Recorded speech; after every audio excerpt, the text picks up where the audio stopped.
Rekan Pintu.co, Direktorat Jenderal Pemasyarakatan menerima hibah tanah seluas 4,1 hektar dari pemerintah Kabupaten Aceh Tenggara untuk membangun lembaga pemasyarakatan baru.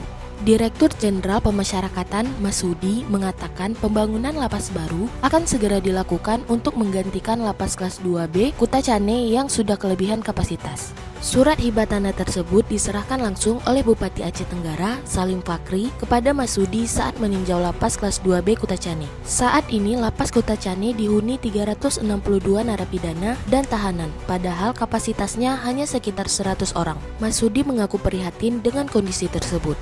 Ia juga meminta dukungan dari pemerintah pusat, daerah, serta DPR RI agar pembangunan lapas baru bisa segera terrealisasi dan memberikan tempat yang lebih layak bagi warga binaan. Selengkapnya, kunjungi pinto.co.